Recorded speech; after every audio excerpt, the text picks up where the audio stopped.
So without further ado, I want to introduce Dr. Aldo Montano Loza. So he's a professor of medicine from Alberta, and he did training in Mexico, and did autoimmune liver disease fellowship in the Mayo Clinic, and subsequently did some advanced pathology fellowship in Alberta, in Edmonton. He has done a lot of research and has recipient of a lot of research grants. So he's going to talk to us about current research in PBC. Thank you so much, Aldo. Thank you. Thank you very much. Thank you. It's a pleasure to be here. It's definitely an honor. So in the next minutes, I'm going to talk about research, but I want to emphasize that I'm not going to be talking about second-line treatments because that's going to be covered in another talk. So these are my disclosures. And let's talk about what is new in epidemiological data. And as we know, so primary biliary cholangitis normally present in female patients who are older than 50, and there is a strong association with smoking, and there is also association with history of recurrent urinary tract infections.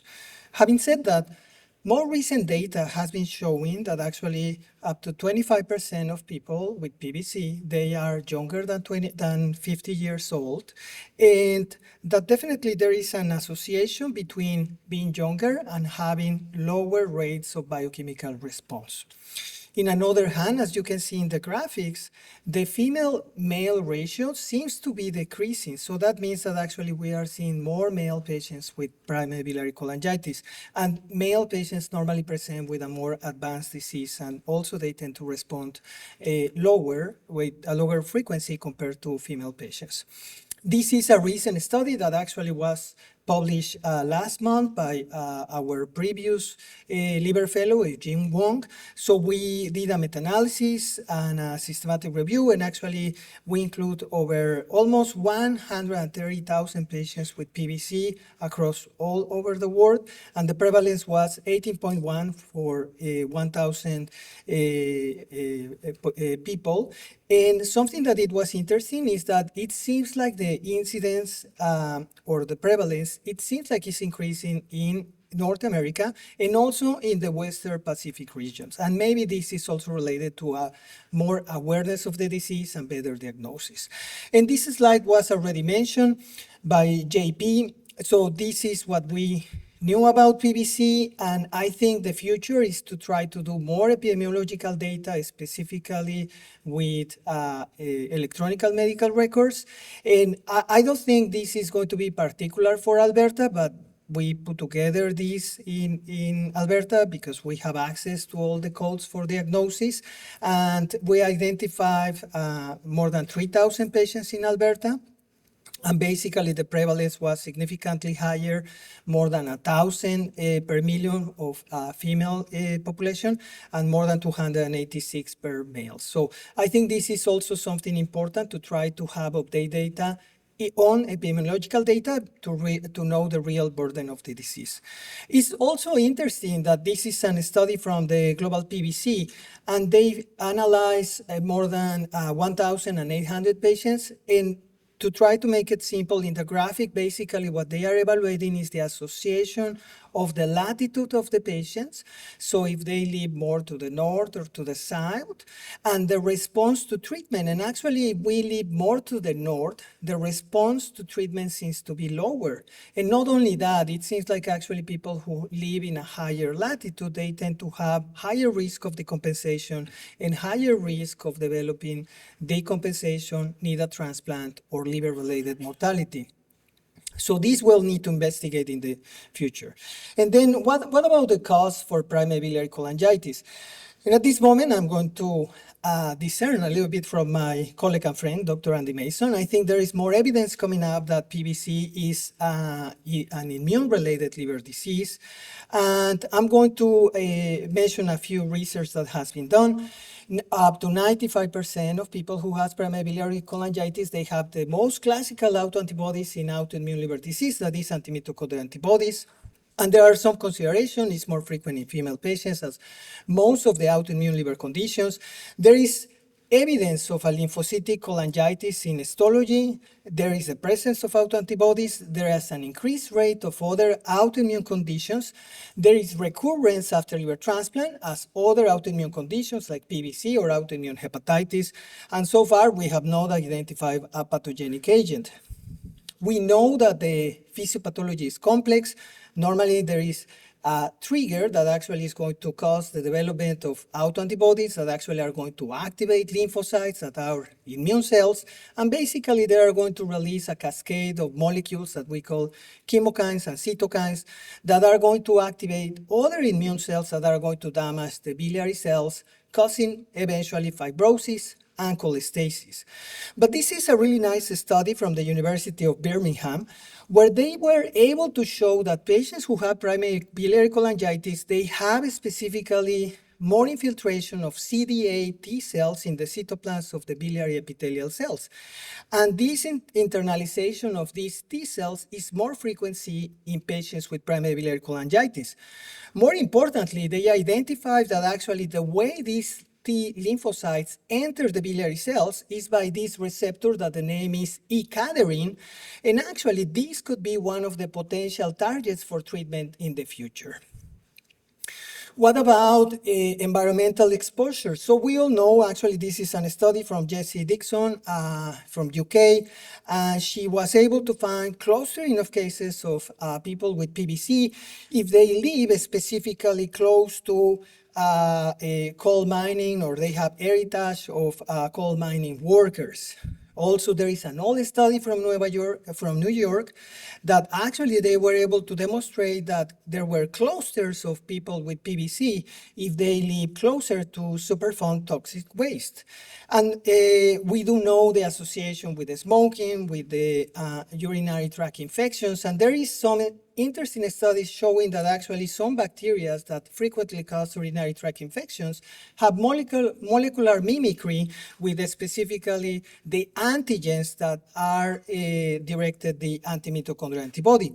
So going more recently, this is a Japanese study that actually did a control case study. And basically, they try to identify new factors.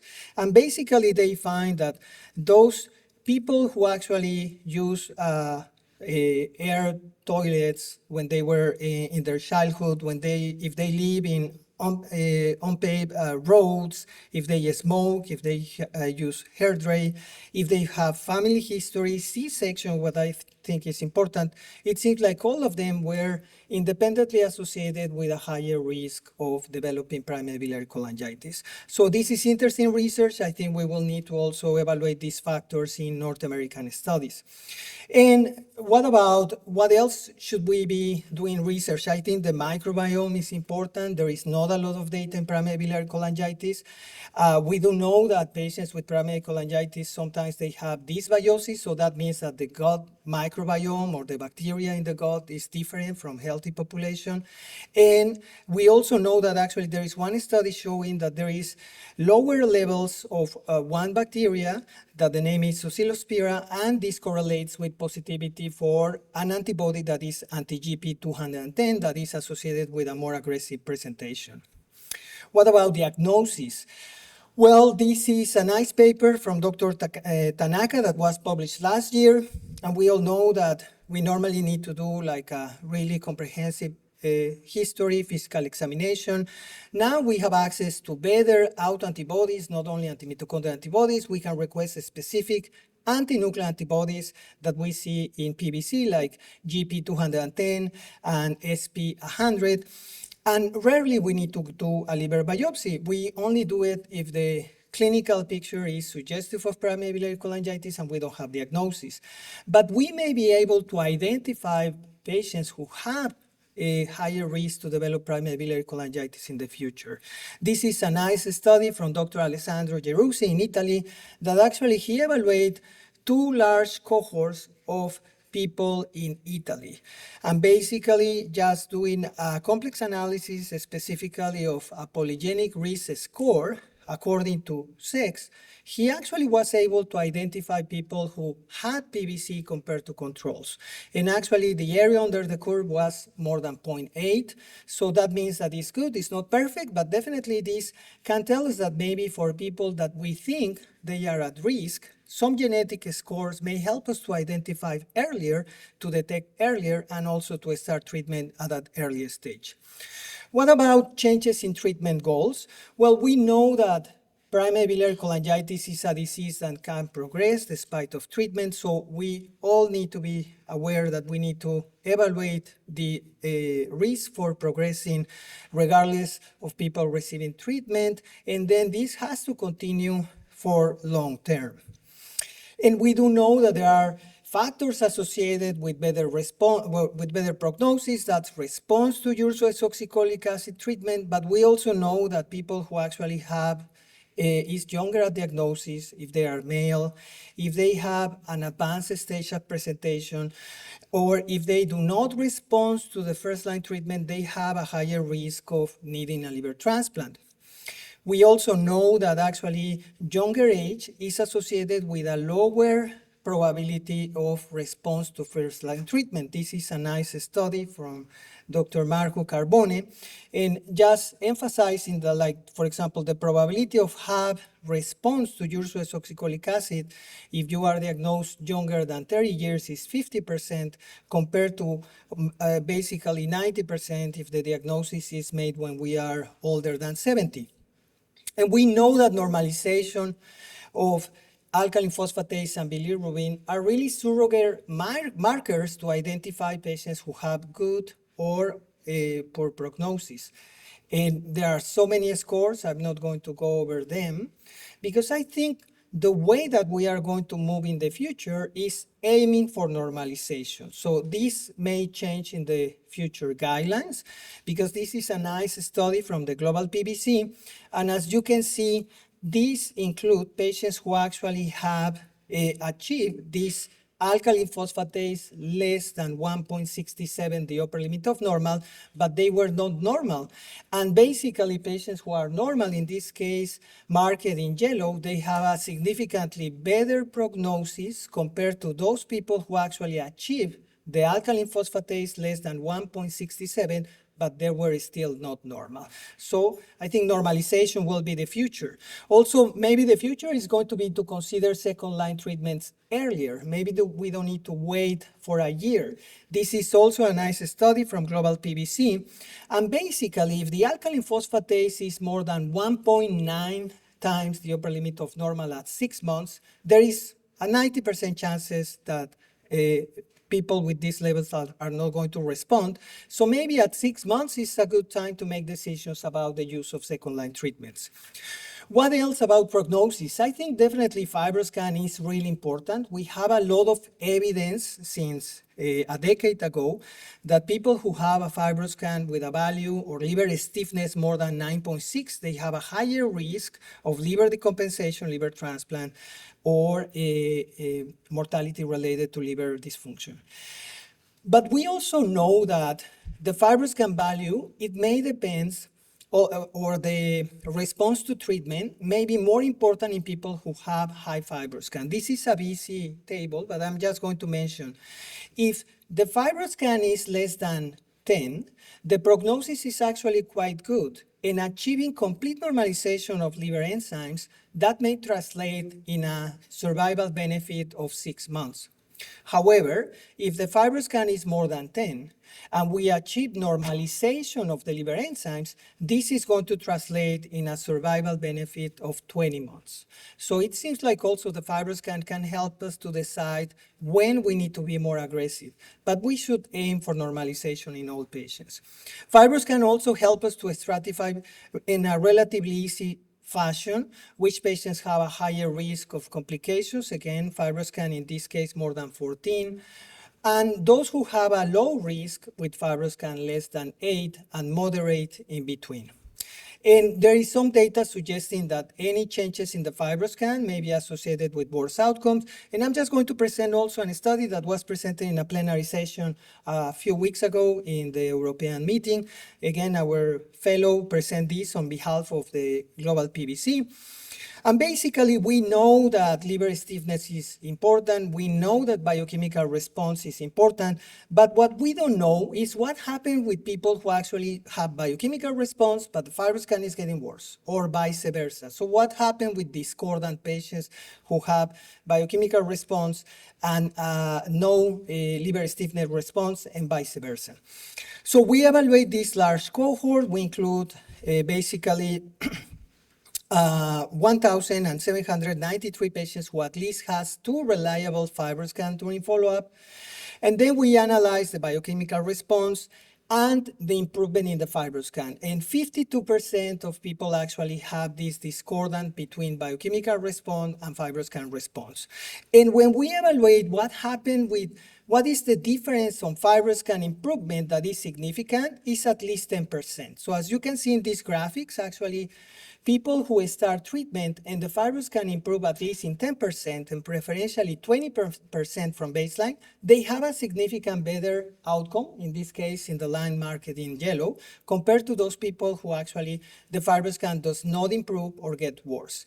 And this is important because the FibroScan less than 10 or improvement more than 10 or 20% is associated with better outcome regardless if the patient has biochemical or no biochemical response.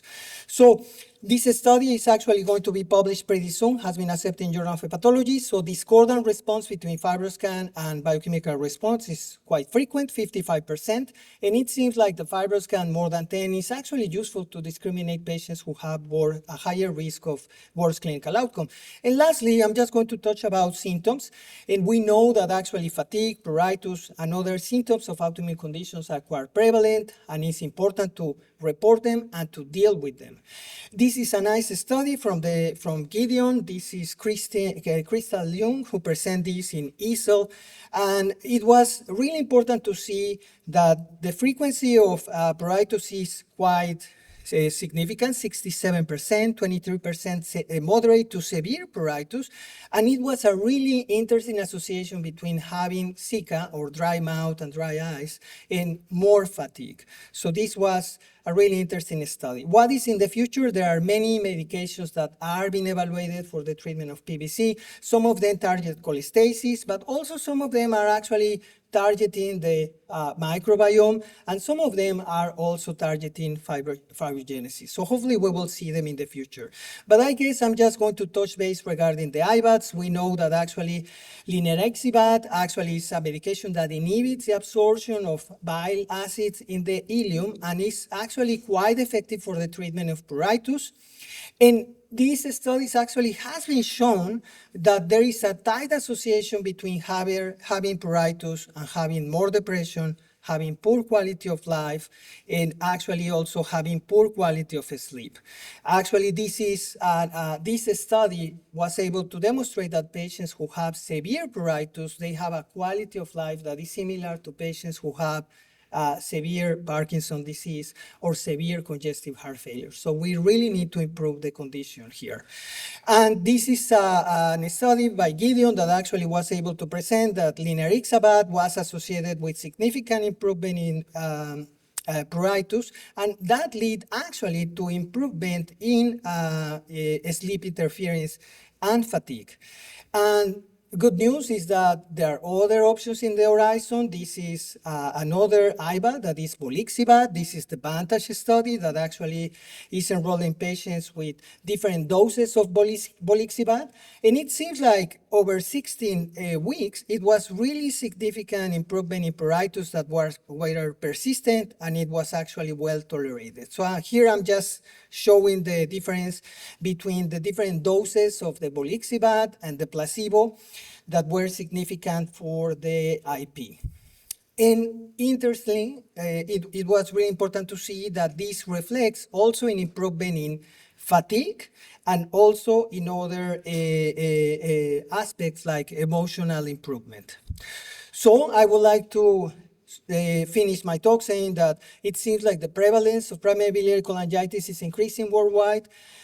It seems like there is more evidence growing involving the immune system attacking the biliary cells and maybe potential targets in the future. And it seems that autoimmunity seems to be the main role causing the disease. But definitely environmental factors are important, and we need to continue evaluating them according to the region that we live. We need to aim for normalization of alkaline phosphatase and bilirubin. And it seems like adding FibroScan, specifically liver stiffness measured by vibration control elastography, is relevant, and we should incorporate it to our clinical practice. And lastly, IBATs are really promising for the treatment of pruritus and also to improve even quality of life. Thank you very much.